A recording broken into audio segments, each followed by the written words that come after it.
adalah turunnya Al-Quran dari Lauh Mahfuz ilal Baitul Izzah, dari Lauh Mahfuz sampai langit dunia.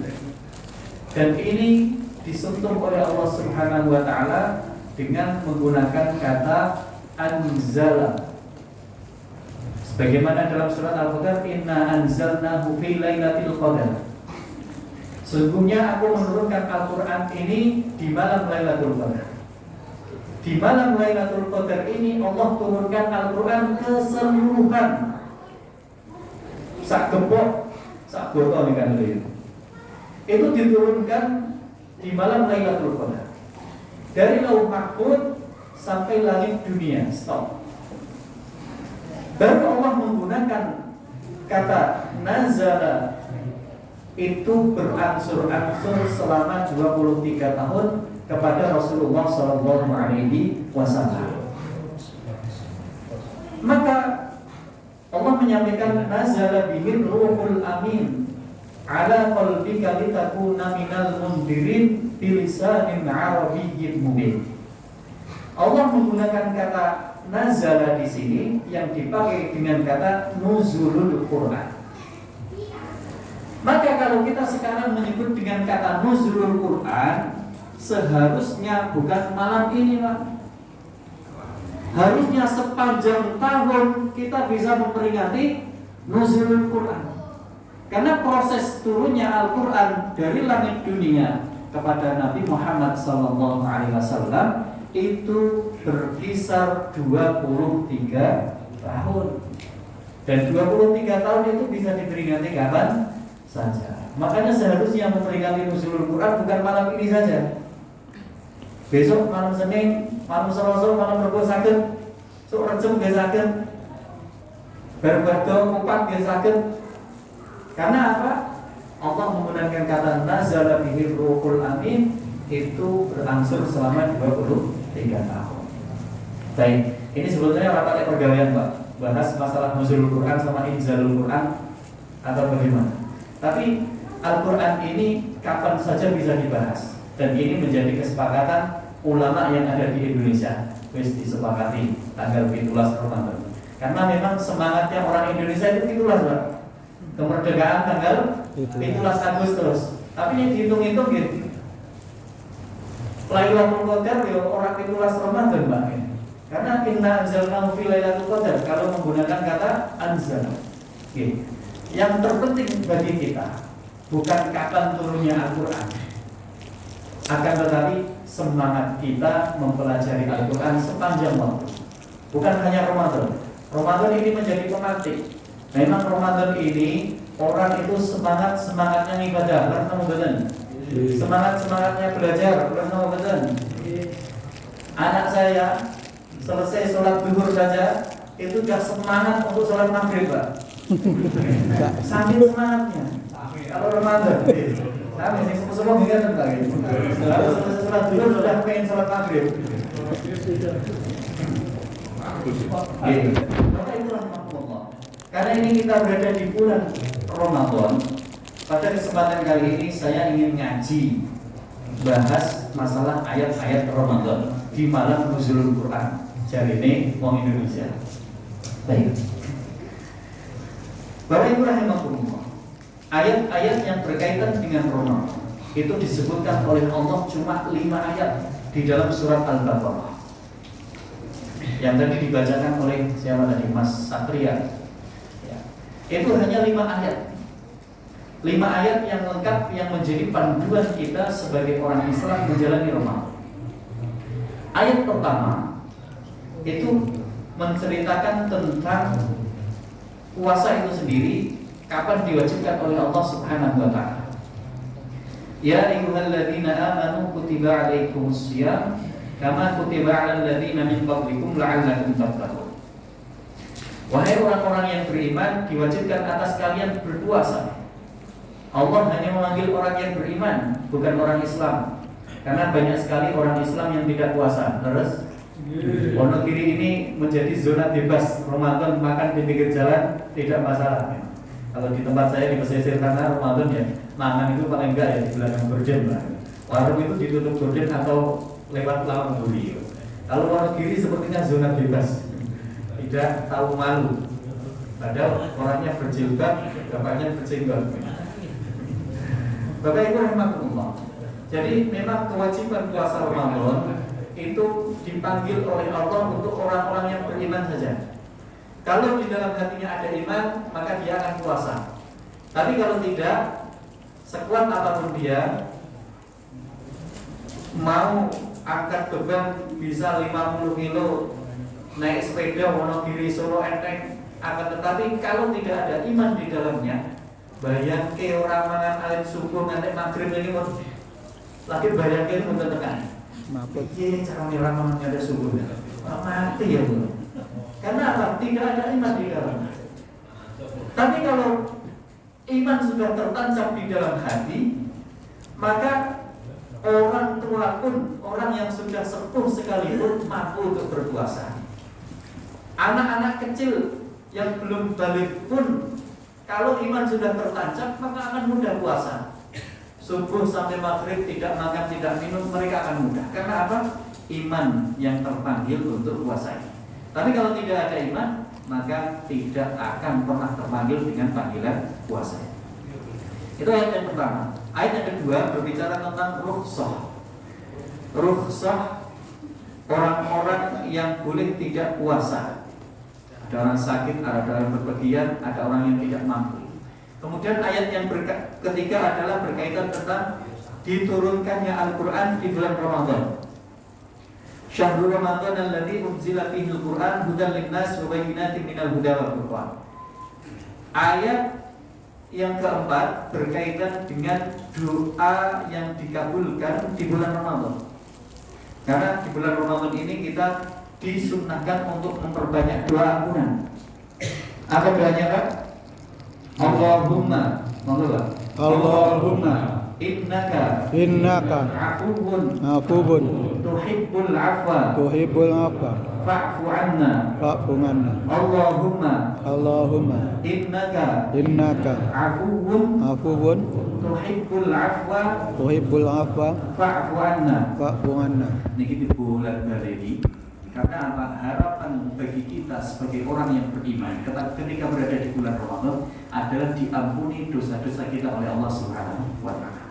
Baik, saya tidak akan membahas ayat 1 sampai 4, tapi saya akan membahas ayat yang kelima, dan ayat ini agak panjang. Dan ini sebetulnya ayat yang tepat berkaitan untuk bapak-bapak dan untuk semuanya. Baik, karena ini mungkin jarang dibahas. Saya ingin membahas ayat yang terakhir yang berkaitan dengan Ramadan. Menyampaikan, "Uhilla lakum lailatas siyamir rafatu ila nisaikum hunna libasul lakum wa antum libasun. Alimallahu annakum kuntum takhtanuna anfusakum fataba 'alaikum wa 'afa 'ankum. Fal ana bashiruhunna wabtaghu ma kataballahu lakum wa kulu washrabu hatta yatabayyana lakumul khaytul abyadu minal khaytil aswadi minal fajr.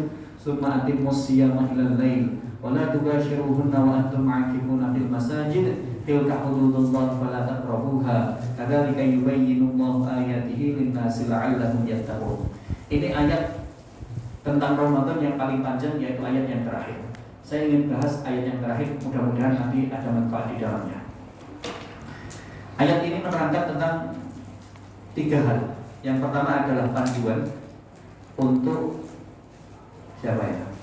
Keluarga, untuk keluarga, suami istri. Kemudian yang kedua adalah panduan untuk makan sahur, nanti kita bahas. Kemudian yang ketiga adalah panduan untuk iktikaf, nanti kita bahas sedikit. Mudah-mudahan setengah jam selesai. Ini baru pembukaan Pak ya, masih setengah jam lagi. Baik, potongan ayat yang pertama itu membahas tentang keluarga.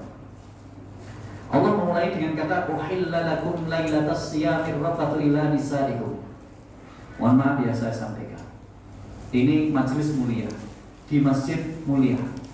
Tapi tidak ada yang namanya malu atau tabu atau pekewuh ketika membahas ilmu. Membahas ilmu itu tidak ada kata malu. Wallahu la yastahyi minal haq. Allah tidak malu ketika membahas kebenaran. Ini di masjid di bulan Ramadan, tapi namanya ilmu ya harus dibahas. Apalagi ketika kita membahas fikih di masjid, ya harus kita bahas, apapun kita bahas. Allah membuka ayat terakhir ini dengan kalimat uhilla lakum lailatas siyamir rafatu ila nisaikum. Dihalalkan bagi kalian di malam bulan puasa ar-rafatu ila nisaikum. Ar-rafatu ila nisaikum, rafas kepada istri-istri kalian. Allah menggunakan kata ar-rafatu, kata yang sangat sopan, kata tidak langsung, akan tetapi siapapun yang sudah berumah tangga akan paham tanpa dijelaskan panjang lebar. Kenapa Allah menggunakan kata uhilla lakum, dihalalkan bagi kalian untuk bercampur dengan istri kalian di malam bulan puasa? Karena memang sebelumnya diharamkan. Dulu di awal-awal diperintahkan puasa pada tahun ke-15 kenabian, itu ada perbedaan-perbedaan, Pak. Perbedaan yang pertama, paling tidak ada 3 perbedaan. Yang pertama, dulu orang itu diperbolehkan untuk milih mau puasa, mau tidak. Akan tetapi yang memilih tidak puasa, dia harus membayar fidyah, memberi makan kepada orang miskin. Akan tetapi syariat ini sudah dihapus. Kemudian hanya orang-orang tertentu saja yang boleh tidak puasa. Sekarang siapapun yang orang yang beriman, sehat, maka wajib puasa. Perbedaan yang kedua, dulu tidak ada syariat makan sahur. Orang hanya diperbolehkan untuk makan, minum itu ketika adzan maghrib sampai isya. Setelah itu tidak boleh makan lagi sampai Syariat ini sudah dihapuskan, ditutup oleh Allah dengan kalimat wa kulu washrabu, makan dan minumlah sampai terbit fajar. Maka ada syariat makan sahur. Kemudian yang ketiga, perbedaannya, dulu di awal-awal diwajibkan puasa kepada Nabi Muhammad dan para sahabatnya, itu orang tidak boleh bercampur suami istri baik siang maupun malam bulan puasa sebulan penuh. Banyak sahabat yang protes. Ini jangan protes yang benar, Pak. Terus bener apa?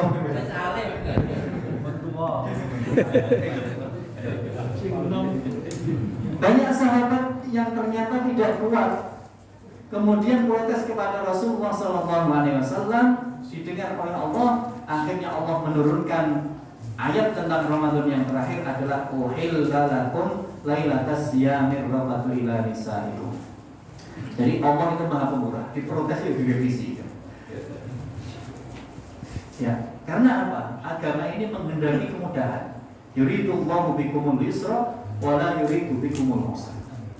Jadi Allah menghendaki kemudahan dan tidak menghendaki kesulitan. Baik, paling tidak ada perbedaan pun belum bisa dibalik.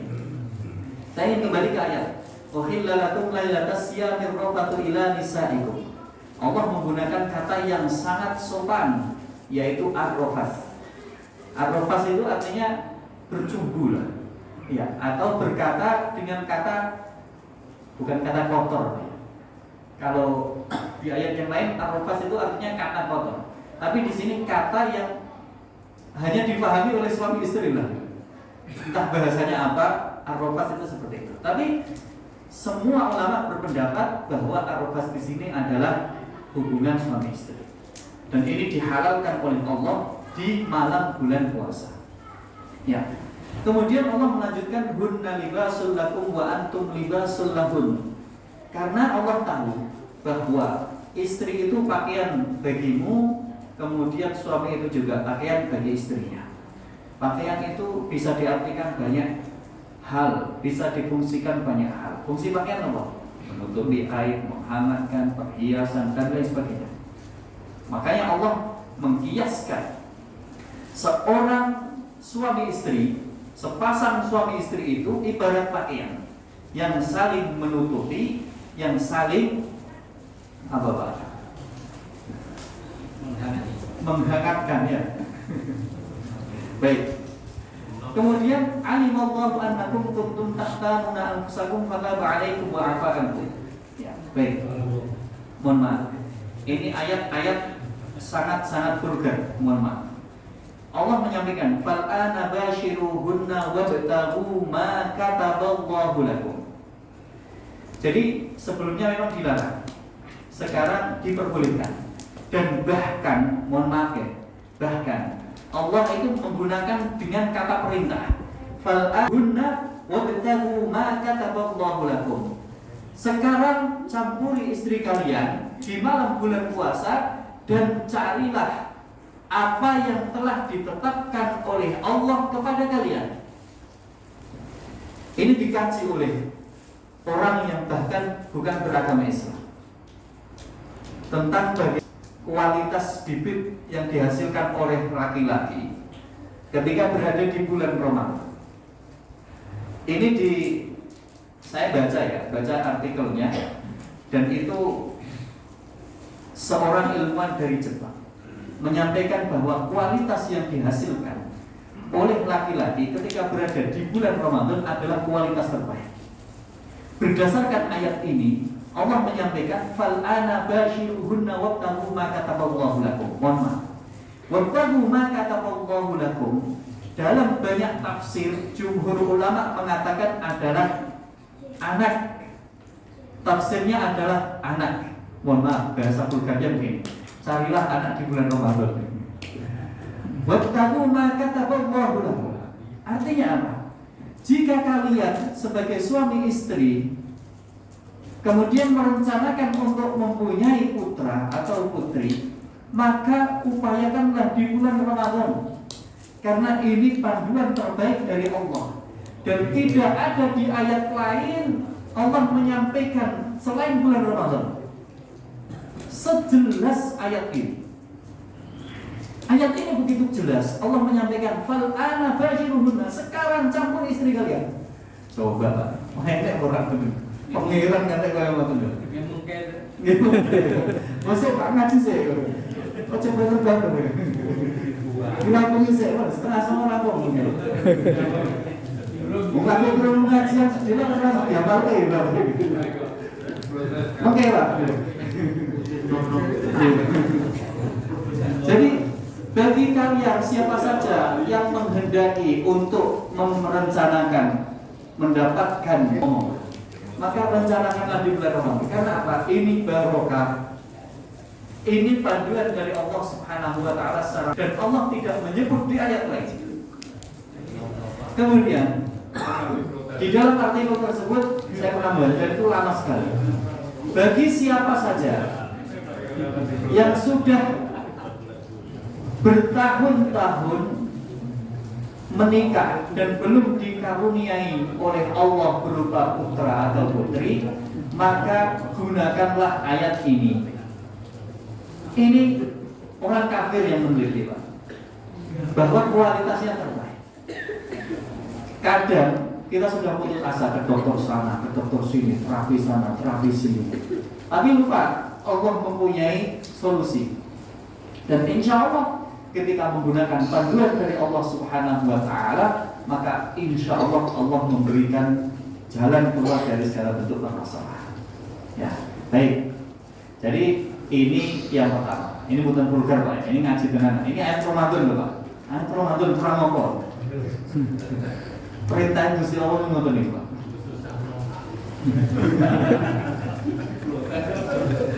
Kemudian yang kedua, ayat yang berkaitan tentang sahur. Ayat yang berkaitan tentang sahur. Tapi sebelum masuk ke sahur, saya sempurnakan sedikit yang pertama. Di potongan ayat selanjutnya adalah ada kata wala tubashiruhunna wa antum 'akifuna fil masajid. Sekarang jangan campuri istri kalian ketika kalian itu sedang iktikaf di masjid. Kalau kita berkaca dengan iktikafnya Rasulullah SAW, beliau iktikaf di 10 malam terakhir atau 10 hari terakhir di akhir bulan Ramadan. Artinya perintah Allah itu hanya berlaku pada malam 1 sampai tanggal 20. Setelah itu tidak boleh, Pak, ya. Nanti kurang kira-kira, Pak. Baik, sekarang kita bahas masalah sahur. Washrabu hatta yatabayyana lakumul khaytul abyadu minal khaytil aswadi minal fajr. Kenapa Allah makan minum? Ini perintah. Kalau tadi juga perintah, Pak. Sekarang campur istri kalian, ini juga perintah.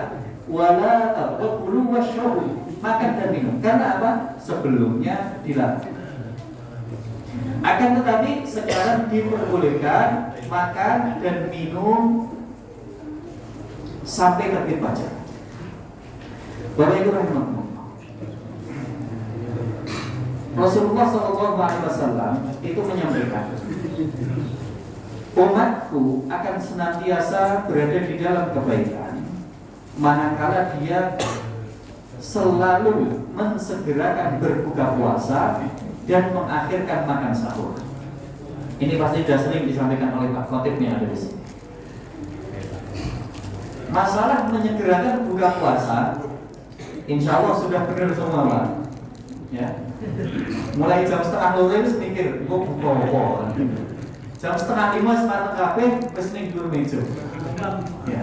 Urung anggen wae. Sehingga harus gini, Pak. Jadi penafsiran tentang mensegerakan berbuka puasa, saya yakin 100% bijinya 100 kabeh. Sekarang yang menjadi pertanyaan, bagaimana mengakhirkan makan sahur? Kalau tak jenengan sahur jam itu, Pak? Jam 4, Pak. Sahur jam itu, enten sing sahur jam itu? Enten jam 2? Baik. Sahurnya jam itu. Kalau sahurnya jawabannya jam, maka salah, Pak. Tafsir dari mengakhirkan makan sahur itu berada pada hadis Zaid bin Sabit. Ketika ditanya, Zaid, kamu itu kan pernah makan sahur bersama Rasulullah. Kapan sahurnya Kanjeng Nabi? Zaid mengatakan qadra khamsina ayat. Sekitar 50 ayat dibaca. 50 ayat Al-Quran yang tidak panjang, yang tidak pendek. Dibaca itu kira-kira ya 15 menit sebelum adzan subuh. Ini adzan subuh jam 4 atau dengan sahur jam berapa? Baik. Tenggeng pulau Kokon Merilo, Pak. Itu setiap jam 3 itu ada yang lewat.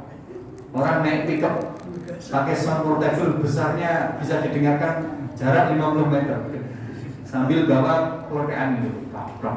Sahur itu jam 3.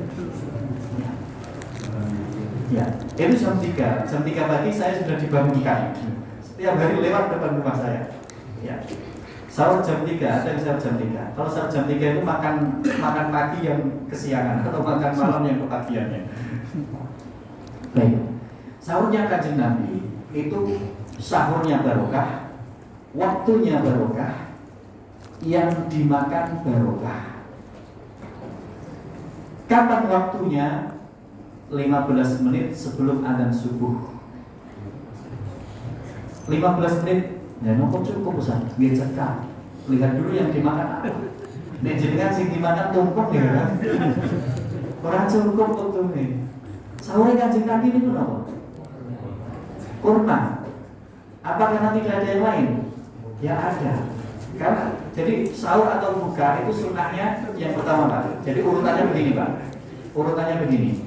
Jenengan kalau termakan dengan berbukalah dengan yang manis itu termakan iklan. Ya. Ada buku ditulis oleh Ustadz di Solo, jangan berbuka dengan yang manis. Nah, kalau iklannya berbukalah dengan yang manis. Ada buku jangan berbuka dengan yang manis. Ya. Jadi tingkatan sahur atau buka yang terbaik itu yang pertama adalah 3 rutok. Tahu rutok, Pak? kurma yang segar. Kurma segar. Kalau tidak ada 3, 1 rutop. Itu tingkatan yang kedua. Tingkatan yang ketiga adalah 3 kurma, 3 butir kurma. Tingkatan yang keempat, 1 butir kurma. Yang jadi kan rakyat sing sunah-sunah loh. Belas rakyat sunah, kalau gorengan lah. Gorengan kurma S2. Baru yang kelima, jadi 3 rutop, baru 1 rutop. Kemudian 3 kurma, baru 1 kurma. Tingkatan yang kelima adalah sesuatu yang manis dari penciptaannya. Maksudnya bagaimana? Yang diciptakan oleh Allah asli manisnya. Misal buah pisang, apalagi semangka ciptaan manusia, ya. Manisnya disuntik itu. Ya, walaupun ada air zam-zam sekalipun, maka 5 ini yang menjadi prioritas untuk kita berbuka puasa. Ya, baru kalau tidak ada kelimanya ini, baru air putih terlebih dahulu. Baik. Yang dimakan Rasulullah itu kurma ketika sahur. Makanya 15 menit cukup, Pak. 15 menit cukup. Dan ini tidak dihabiskan untuk makan sahur saja. Allah juga menyampaikan, memberikan isyarat bahwa waktu sahur atau 15 menit menjelang adzan subuh ini adalah waktu terbaik untuk memanjatkan istighfar. Wabil ashari hum yastaghfirun. Di ayat yang lain, wal mustaghfirina bil ashar. Orang-orang yang beriman itu senantiasa beristighfar di waktu sahar. Waktu sahar itu kapan? Waktu makan sahur. Waktunya kapan? 15 menit sebelum adzan subuh. Disitulah istighfar terbaik. Makanya kalau jenengan menghabiskan sahur dengan nonton TV, joget-joget meneh, itu sebetulnya tidak bermanfaat sama sekali. Ada fadilah yang kita tinggalkan, yaitu memperbanyak istighfar. Karena kita sebagai orang yang sadar akan banyak dosa ini, maka Allah memberikan isyarat istighfar terbaik itu di waktu sahur. Jadi jangan habiskan waktu sahur ini untuk makan sahur saja, akan tetapi sebagian untuk makan sahur, sebagian untuk istighfar kepada Allah Subhanahu wa taala. Jadi 15 menit cukup karena yang dimakan sederhana, kurma. Ya. Bapak Ibu rahimahullah, ini pengalaman pribadi. Kalau tidak percaya jangan ditiru. Saya itu sudah 5 tahun ini, Pak. Sudah 5 tahun ini makan sahur hanya dengan kurma atau rutop. Saya sedia rutop misal 1 kilo itu cukup untuk 1 bulan. Saya makan 5 butir atau 3 butir lah, 3 butir 5 butir kurma. Itu cukup untuk menahan perut selama 1 hari. Karena sekarang sudah beredar ya, Dr. Tirta membahas tentang kurma. Padahal saya sudah dulu itu bahas tentang kurma. Kurma itu gizinya luar biasa. Sekarang dicari di internet banyak tentang nutrisi yang ada di dalam kurma itu seperti apa. Saya memberikan kesaksian secara pribadi, tapi kalau nggak percaya nggak usah diikuti, Pak. Nanti sesatkan malah. Ini saya secara pribadi. Saya 5 tahun ini, Pak. Sudah 5 tahun ini. Dan ini bulan ini mulai dari tanggal 1 sampai tanggal 16 tadi malam, saya belum pernah makan nasi sama sekali ketika sahur. Saya hanya makan kurma dan air putih. Saya memberikan kesaksian, saya tidak ngantuk, tidak lapar, dan tidak lemes ketika sahur dengan kurma. Istri saya 3 kali hamil, 3 kali menyusui, bertemu dengan bulan Ramadan dalam keadaan puasa, sahur dengan kurma, dan tidak mau sahur nasi. Bagaimana coba? Menyusui, hamil, itu pernah melewati bulan Ramadan, tapi tidak sahur nasi. Karena kalau kita sahur nasi, nopo melih sahur keluarkan jam 9 pun ngelih, jam 9 sudah lapar, jam 11 lemes, jam 1 ngantuk. Itu kalau sahurnya nasi. Tapi kalau sahur kurma, ini secara pribadi, nggak ngantuk, nggak lemes, nggak lapar. Karena apa? Kandungan yang ada di dalam kurma itu luar biasa. Terlebih ini adalah sunnah dari kanjeng Nabi kita Muhammad Sallallahu Alaihi Wasallam. Niki pembahasan yang kedua. Mut jam 20.45. Lewat yang berbeda. Kalau tambah sedikit lagi masalah etika. Pembahasan terakhir dari ayat ini adalah etika. Wala tubashiruhunna wa antum aqifuna fil masajid. Sekarang jangan campuri istri kalian ketika kalian iktikaf di masjid. Bapak Ibu rahimahumullah, Rasulullah SAW mengajarkan kepada kita, terutama sebagai seorang laki-laki yang kakung-kakung ini, untuk iktikaf di masjid ketika berada di 10 malam terakhir bulan Ramadan. Kalau bisa full 10 hari, alhamdulillah. Tapi kalau tidak, maka kita harus mengupayakan paling tidak malam-malam kita di masjid dalam rangka apa? Memunajatkan diri Allah, mendekatkan diri kepada Allah, karena ini adalah kesempatan terbaik untuk bertemu dengan Lailatul Qadar. Baik, kenapa Rasulullah SAW itu bersusah payah untuk iktikaf di masjid? Jawaban terbaiknya adalah dalam rangka mendapatkan Lailatul Qadar. Sekarang iktikaf itu apa? Iktikaf itu tinggal di masjid dalam rangka ibadah kepada Allah Subhanahu wa taala. Jadi kata kuncinya dua. Tinggal di masjid ibadah. Kalau jenengan tinggal di masjid tapi tidur, tidak iktikaf. Jenengan ibadah tapi tidak di masjid, bukan iktikaf. Iktikaf itu tinggal di masjid dalam rangka ibadah kepada Allah Subhanahu wa taala. Iktikaf ada 3. Iktikaf yang sunnah, yaitu 10 hari terakhir berada di masjid di bulan Ramadan. Kemudian iktikaf yang wajib, ada iktikaf yang wajib jika dinadarkan. Misal nadar, ya Allah, nek sawahku payu, aku mau iktikaf sedino, maka iktikaf menjadi wajib. Yang ketiga adalah iktikaf yang mandub atau yang disarankan, dihasungkan, yaitu iktikaf kapan saja kita mau, lamanya kapan saja, maka itu iktikaf yang mandub. Maka kalau kita tidak bisa iktikaf yang sunnah, full berada di masjid 10 hari terakhir di bulan Ramadan, maka kita iktikaf sebisa mungkin, paling tidak di malam hari. Siang hari kita bisa bekerja. Baik. Kenapa Rasulullah itu bersusah payah? Jawaban terbaiknya adalah untuk mencari Lailatul Qadar.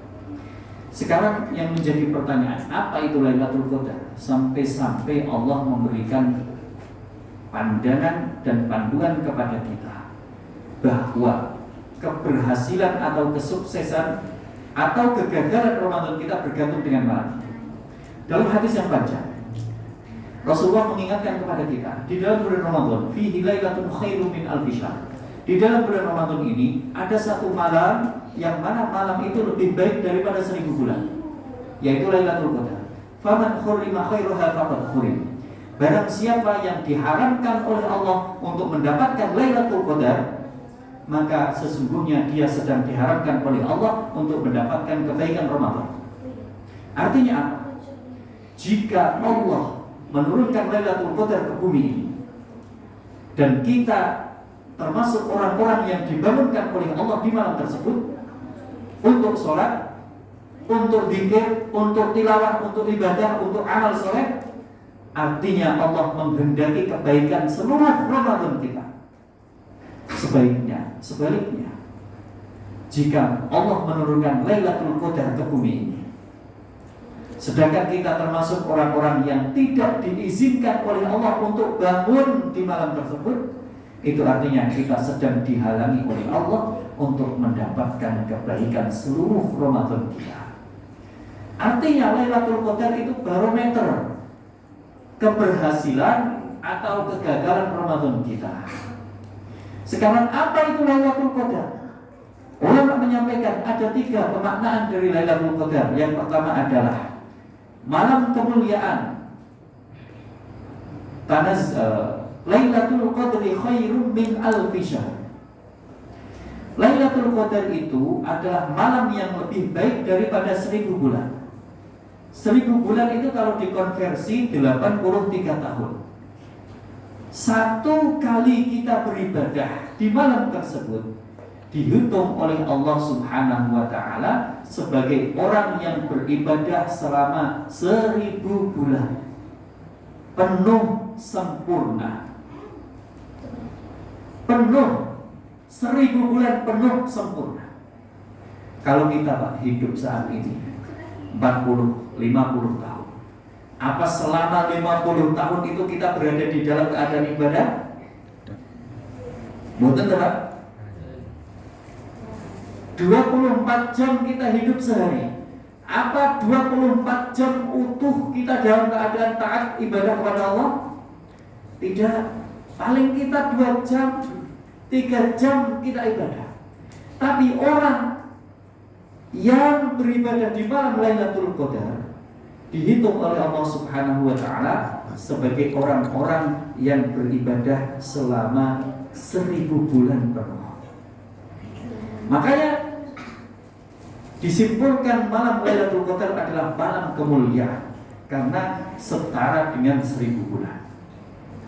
Kemudian yang kedua, Lailatul Qadar dimaknai sebagai malam takdir, malam ditetapkannya takdir. Dari mana didapatkan dalil? Fiha yufraqu kullu amrin hakim. Allah menurunkan Al-Quran ini di malam yang berkah. Fiha yufraqu kullu amrin hakim. Di malam yang berkah itu, yaitu malam Lailatul Qadar, ditetapkan perkara-perkara yang dikokohkan oleh Allah Subhanahu wa Ta'ala. Jadi malam itu Allah menakdirkan selama 1 tahun ke depan tentang kehidupan manusia, termasuk kita. Siapa yang sakit, siapa yang meninggal, siapa yang lahir, siapa yang mendapatkan keberuntungan, siapa yang gagal, dan lain sebagainya. Itu ditetapkan oleh Allah di malam tersebut. Malam Lailatul Qadar turun setiap tahunnya. Kalau di dalam takdir diri kita ada takdir keburukan, maka mintalah kepada Allah di malam tersebut takdir kebaikan. Artinya di malam itu Allah sedang berkehendak untuk merevisi takdir-takdir kita. Maka jangan dilewatkan malam ini. Upayakan melek di waktu malam dan cari sebaik-baiknya. Mudah-mudahan Allah memberikan takdir terbaik untuk kita semua. Amin. Kemudian yang terakhir, Bunti Deni yang tak ambil ini, tanggung serampung jani. Yang terakhir, malam Lailatul Qadar itu dimaknai dengan malam yang sempit. Maksudnya bagaimana? Rasulullah SAW menyampaikan, Innal malaikata tanzilu fiha al-ard adaduhu aktsar min adadil hasab. Malam tersebut malaikat diturunkan oleh Allah Subhanahu wa Ta'ala yang jumlahnya lebih banyak daripada hitungan kerikil yang ada di bumi ini. Kerikil di bumi ini ada berapa Pak? Itu Pak? Triliunan Pak? Ya 271 triliun lebih lah. Wah, banyak ini ya. Triliunan. Artinya hanya Allah yang tahu berapa jumlahnya. Makanya disifati dengan malam yang sempit, karena malaikat berjubel umpul-umpulan di bumi ini dalam rangka memberikan keberkahan kepada manusia. Makanya Pak, kita jangan sampai kelewatan. Jangan sampai kelewatan. Ngapunten, seandainya 1 kali saja seumur hidup kita mendapatkan Lailatul Qadar, kemudian kita beribadah di dalamnya, maka itu mencukupi kehidupan kita. Umur kita kan paling tidak sampai 80. Itu mencukupi Pak. 1 kali saja. Apalagi Pak, kalau setiap tahun kita mendapatkan Lailatul Qadar, betapa banyak fadilah yang kita dapatkan sebagai umat Rasulullah SAW. Makanya yang pertama tadi saya sampaikan, Ramadan ini hadiah dari Allah untuk umatnya Rasulullah. Umat terdahulu itu diberikan hadiah berupa umur yang panjang, sehingga mereka bisa lebih banyak beribadah kepada Allah dengan umur yang panjang itu. Tapi kita sebagai umatnya Rasulullah, umur kita pendek-pendek. Akan tetapi dengan pendeknya umur ini diberikan fadilah-fadilah dari setiap ibadah kita, termasuk Ramadan dan Lailatul Qadar ini adalah hadiah dari Allah untuk kita sebagai umat Rasulullah SAW. Sehingga walaupun sedikit amalan kita itu bisa nungkuli amalan umat terdahulu yang umurnya panjang. Bapak Ibu rahmatullah, mungkin sedikit ini yang bisa kita sampaikan di malam Nuzulul Quran ini. Mudah-mudahan Allah memberikan faedah kepada kita semua, memberikan manfaat kita semua. Jika ada yang baik kita amalkan, itu datangnya dari Allah Subhanahu wa taala. Mari kita tutup dengan doa kepada Allah. Bismillahirrahmanirrahim. Allahumma salli wa sallim ala sayyidina Muhammadin wa ala alihi wa sahbihi ajma'in. Walhamdulillahi rabbil alamin. Ya hayyu ya qayyum bi rahmatika nastaghis. Ya hayyu ya qayyum la ilaha illa anta subhanaka inna kunna minadh dhalimin. Allahumma ahyina mu'minina ta'iin wa tawaffana muslimina taibin waj'alna mimman ya'khudhul kitaba bil yamin waj'alna yawmal faza'il akbari aminin waj'alna indas sirati thabitin wa thabbit aqdamana ala siratin mustaqim wa najjina bi'afwika wa karamika min 'adabin alim وادخلنا برحمتك وكرمك في جناتك جنات النعيم يا عليم يا رحيم يا بر يا كريم اللهم اهدنا بهداك واجعلنا ممن يسارع في رضاك ولا تولنا وليا سواك ولا تجعلنا ممن خالفك أمرك وعصاك حسبنا الله ونعم الوكيل نعم المولى ونعم النصير ولا حول ولا قوة إلا بالله العلي العظيم ربنا آتنا في الدنيا حسنة وفي الآخرة حسنة وقنا عذاب النار صلى الله على سيدنا محمد وعلى آله وصحبه أجمعين والحمد لله رب العالمين. Kurang lebihnya kami mohon maaf. Assalamualaikum warahmatullahi wabarakatuh. Waalaikumsalam warahmatullahi wabarakatuh.